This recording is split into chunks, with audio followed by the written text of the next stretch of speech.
Men and women find shopping overwhelming or frustrating. They can't find what they're looking for. Nothing fits, or everything just seems out of their price range. Well, joining us now is Ginger Burr. She's the president of Total Image Consultants, and we're going to talk about shopping successfully. So, Ginger, what's that #1 mistake that women make in the stores?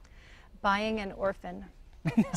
Now, what is an orphan? Because it's some kind of either a really weird store or Yes. clothing. What's a clothing orphan? A clothing orphan is something that doesn't go with anything else that you own.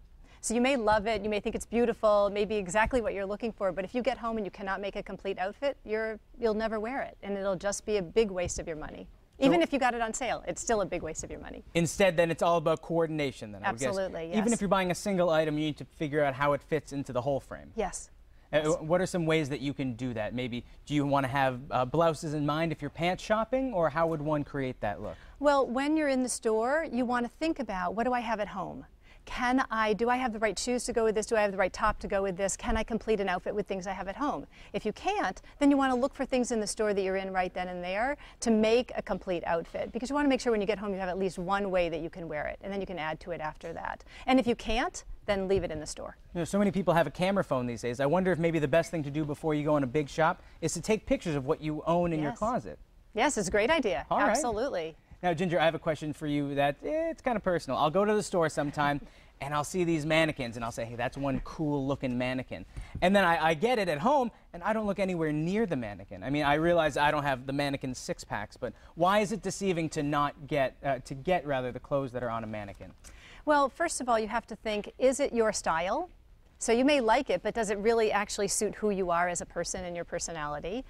You have to remember, when it's on a mannequin, they've pinned it, they've pulled it, they've twisted it, they've done all kinds of things to it to make it look absolutely perfectly coordinated. As if it were perfectly tailored. Exactly. And it also could be the mannequin might have, long legs, and maybe you have a longer torso and shorter legs, and so it may not work together that way. So a lot of times it's just that it's not built for your body, and you get it home and it just doesn't work, or it doesn't feel like you. Everything you have in your closet has to feel like you at a very deep level. Or else you're going to feel uncomfortable wearing it. You're going to feel like somebody else. Yeah, you won't be as confident as you could be. Exactly. What about those times when you go into a store that you've been shopping at for years, and all of a sudden all those clothes, they don't look appealing to you anymore, or they've changed their sizes so they don't fit anymore? What do you do then? Well, it sounds deceptively easy. You find a new store.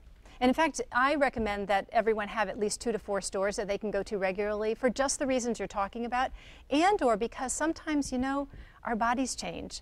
Lots of times with women, after they've had children or they've gone through menopause, their bodies shift, or they've gained weight, or maybe their lifestyles have changed, and now instead of being in a casual environment at work, they're in a more formal environment. And if you keep going back to the same stores hoping to get different results, it's not going to happen. So explore other stores.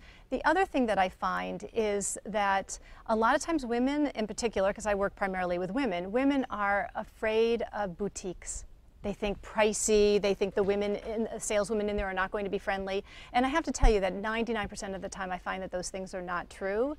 So I recommend that somebody have a department store, maybe an off-price store, or a thrift store and consignment store, and a boutique at their disposal, places that they really love, that they go in and frequent regularly so they can see what will work for them in their wardrobe. And you can always spot what's on sale, too, if you have a bevy of stores that you always go around to. Absolutely. Now, your last tip is that there are 2 tools that every woman needs to have to shop smart. And the first one, a color palette. Absolutely, absolutely. If you don't know what colors look good on you, first of all, it'll be completely overwhelming when you walk into a store because there are just too many options. And secondly, it'll be harder to put things together in your closet because things won't mix and match as well. So knowing exactly what colors look good on you, and that's when a color palette personalized to you really makes a difference.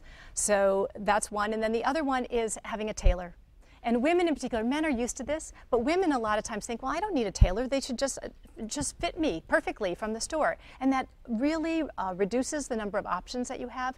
But when you have a tailor at your disposal, you can have things shortened, you can have things taken in. It immediately opens more options for you in the stores, and you can customize things so that they fit you beautifully, which is part of having a great look. And it almost expands what you can wear, because let's say you find the skirt, or in my case, the pair of pants like I found this weekend that are just perfect, but they're a little bit too big or too short. You can fix them up and make them your own. Absolutely. And you always buy to the largest part of you, buy to fit the largest part of you, and the rest of it can be tailored. Great tips. Thank you so much, Ginger.